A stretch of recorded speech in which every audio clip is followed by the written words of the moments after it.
If I wanted comfort, I would watch American Ninja Warrior from my couch. I don't want comfort because you don't grow there. So, oh my gosh, that just gave me goosebumps. Oh, that's All scary right, though. so here's what we're gonna do now. Totally unplanned. Like I told you, I had no agenda. I have something in my program that's called the hot seat, where I put my students in the hot seat to work through whatever the challenge might be. And we're gonna see if we can not necessarily find an answer, but get you one tiny step closer to figuring out what's the next thing for you.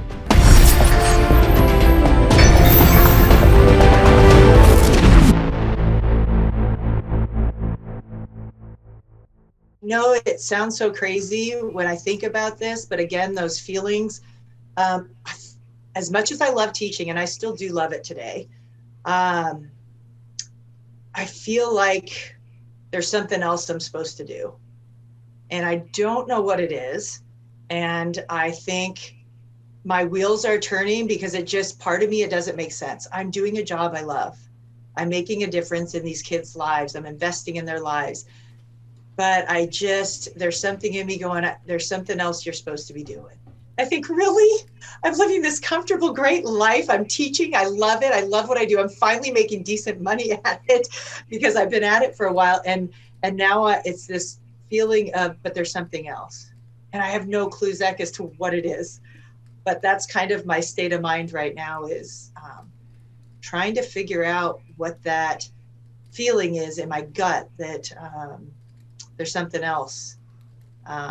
What's I don't want to say interesting? bigger, but there's Well, I something. bet it's bigger. I have no doubt that it's bigger, but what doesn't surprise me at all, again, even though we've only known each other for 57 minutes now, I feel like we probably know each other a little bit better because there's a lot of similarities. I think there's a connection between I know there's something more and you saying, but I'm comfortable. Yeah. Right? There's something really scary about getting comfortable. Yeah. Yeah. And I am comfortable in what I do, and I'm good at, I'm really good at it, which seems crazy. I mean, I think most people would think, why would you go now and do something different? And look at your age, look at how long you've been at this career. You love it. You're getting paid finally now, well, to do it. And it all seems crazy. But I think you're right. When that word comfort came out of my mouth, I almost thought, ew, ew. If I wanted comfort, I would watch American Ninja Warrior from my couch. I don't want comfort because you don't grow there. So, oh my gosh, that just gave me goosebumps. Oh, that's scary though. So here's what we're gonna do now. Totally unplanned. Like I told you, I had no agenda. I have something in my program that's called the hot seat, where I put my students in the hot seat to work through whatever the challenge might be. And we're going to see if we can not necessarily find an answer, but get you one tiny step closer to figuring out what's the next thing for you. So what I'm curious about, you said I don't really know what it is, but let's talk about some of the voices. What is the nagging voice, whether it's the feeling in your gut or just random thoughts that you have when you know that where I am now is not where I'm supposed to be? Just random, off the top of your head, throwing spaghetti against the wall. What are some of those things that are popping out? I think in teaching, especially PE, I'm seeing the kids 2 to 3 times per week for 30 minutes. And there is some connection there, but not the same as when you really connect with people. And it's not an appropriate place to share any of my story, nor does it ever come up. And I just feel like I'm sitting almost on this gold mine of experience, and that I need to share how I came out the other side. And I'm pretty good at talking. And I think I could definitely probably do some training or get some guidance, because I think naturally I just talk. I've gone to schools and done speaking things, and I think, gosh, I just kind of do these things and I don't have any training or background. And I just honestly go and just, I really am, as I prepare, just thinking, I just want to go and make a difference. What is it that these people need to hear? What is someone sitting in that audience? How could I possibly say something that might change their life? That might be that one little moment when they're like, oh, I could do this or that, or whatever it is, or, oh, now this makes sense. I think those aha moments, I want to provide those for people. And I have this, I can take all this crap that I've been through and use it for good. I think, how can good come from everything that I've been through? And I think sometimes people just need to see, wow, you went through this and you came out the other side, because I'm struggling with this. And I can see now that you can come out the other side and actually be better and stronger mentally and physically, all of those things. So I just feel like I'm sitting on this gold mine of stories and experiences, and how do I share that? And how do I reach the most people possible? And that's what I want to do. That's what I just lights my fire. So I think you might be a little bit closer to the answer than you think, because you painted a pretty clear picture for me. I heard the words speaking, I heard the words telling a deeper story, and I heard the word audience. Give me an example of an arena where all three of those things might come together.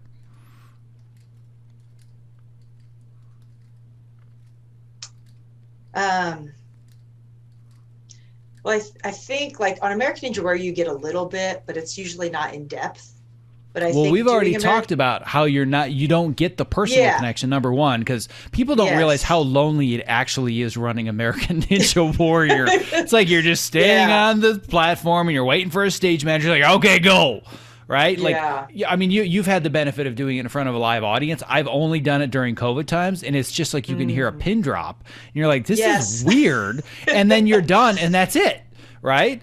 But there's no you don't have the ability to tell the much deeper story, Yes. and at least live, you're not getting the connection or the experience that you want. So Ninja gave you a platform for people to Yes. notice you, but you don't want to keep doing 2-minute featurettes on American Ninja Warrior the rest of your career. Absolutely. So how do we get you in front of an audience where you can tell your story?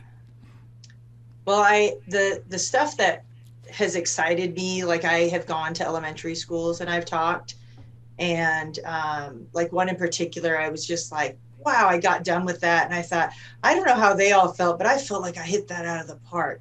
Like there was connection, people were engaged, people were laughing, people were on the verge of tears. It was just like, it was just an incredible experience. And it was one of those funny ones though, as I went in, I could feel like I was way too nervous.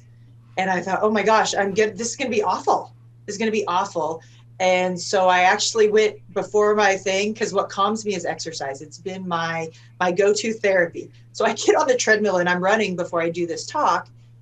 And it just gets me breathing and thinking. And as I'm jogging, I just hear this voice ask me, like, Sandy, what's the point of this? What do you want to get out of this, going to speak to these kids at this school? Because originally it started out, oh, we're going to have a few classrooms.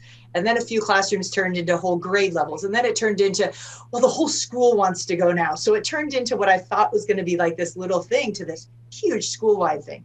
So I was nervous.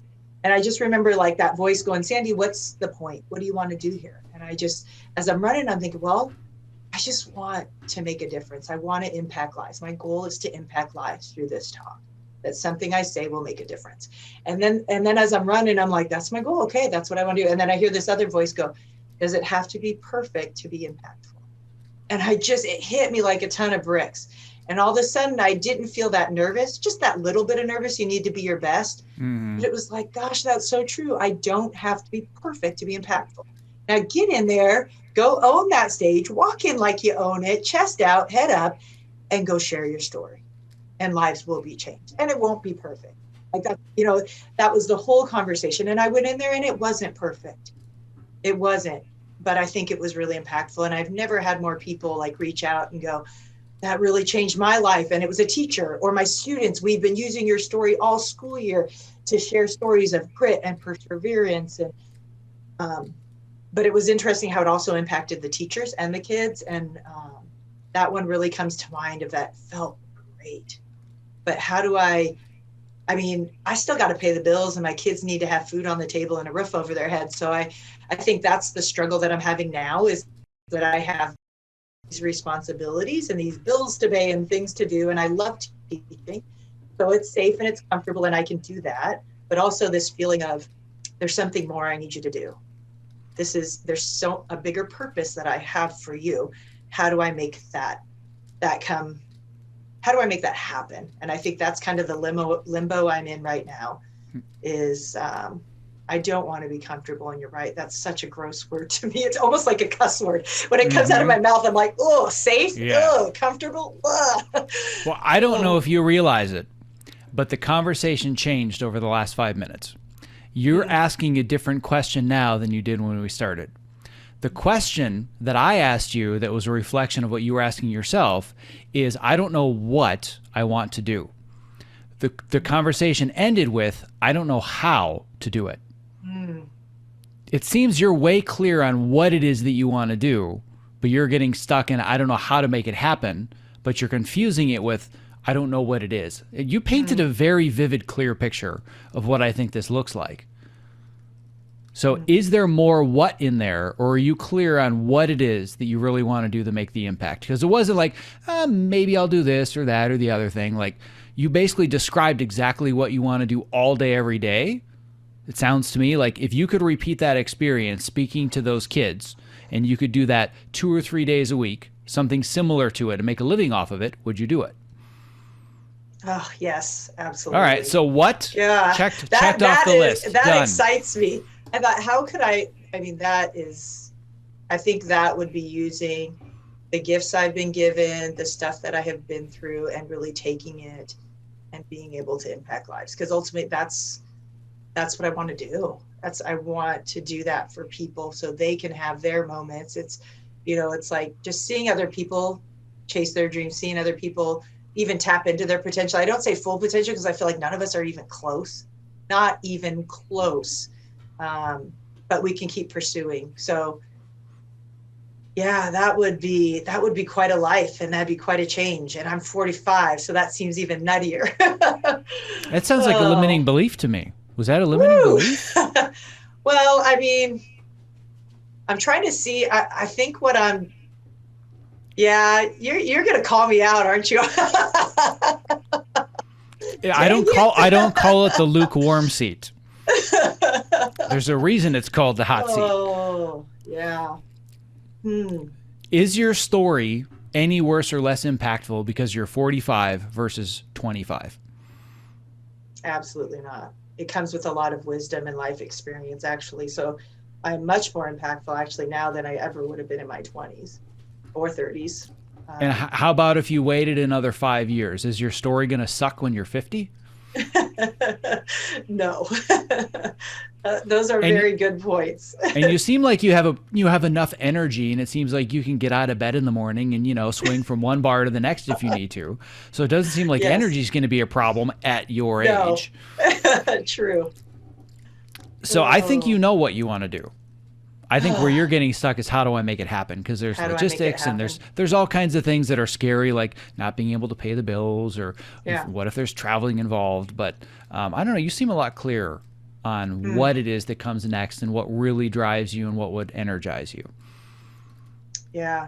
I mean, that has really hit me, because I think you are right. I know what, which is crazy.